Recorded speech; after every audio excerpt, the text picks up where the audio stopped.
Hi, class. I wanted to take a minute and address some questions that I have received regarding the literature review that you all are working on this week. So, a few of you have asked me the question about the relationship between a literature review and an annotated bibliography. And I just want to make sure that you understand that your literature review is not an annotated bibliography. While you have been looking for sources and you've been finding references that you're going to incorporate into your final project and your final paper, I know that you have been summarizing those articles, even writing critiques so that you can refer to them easily as you get ready to put your literature review together. That is a really good practice in writing so that you have all of the information in front of you without having to go sorting through a whole bunch of articles that you've printed or saved somewhere on your computer. And so I do want to encourage you to begin with an annotated bibliography. But here's the thing. The literature review is part of your introduction. So I know that that's probably a little bit confusing because you were asked last week to submit your introduction for your paper. And that introduction included things like your rationale and your hypotheses and just a general statement of the relevance of your study and the presentation of what it is that you're going to study.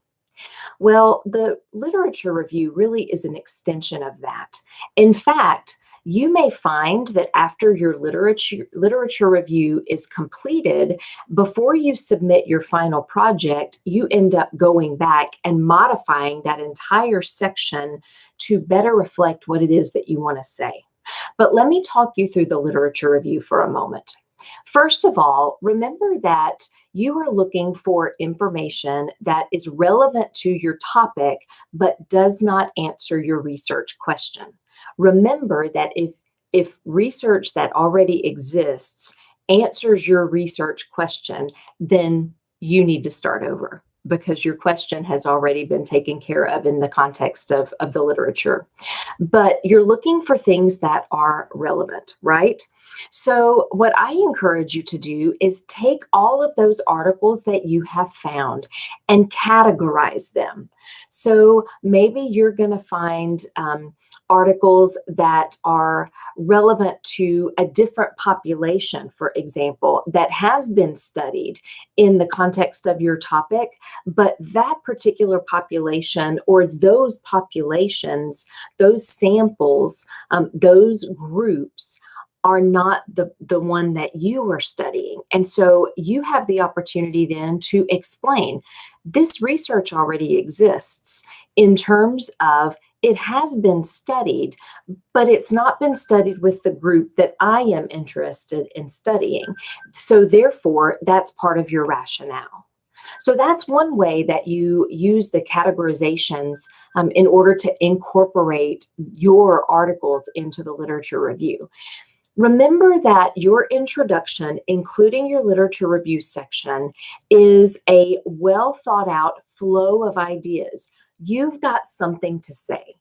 And it starts with your very first introductory statement, and it ends with, here's the rationale for my study.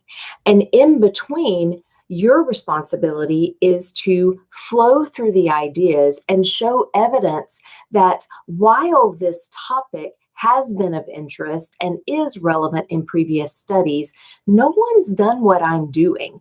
And therefore, this is my rationale. Now, in explaining no one's done what I'm doing, what you do is use your references. You make statements, summaries. You can use some direct quotes from previous studies showing evidence and giving support for what you are trying to say. That's why you might see an author make a statement and list 2 or 3 studies within that in-text citation because they're showing support from 2 or 3 different studies that this statement is true. So here's what I encourage you to do. Choose one of the articles that you've selected for your literature review.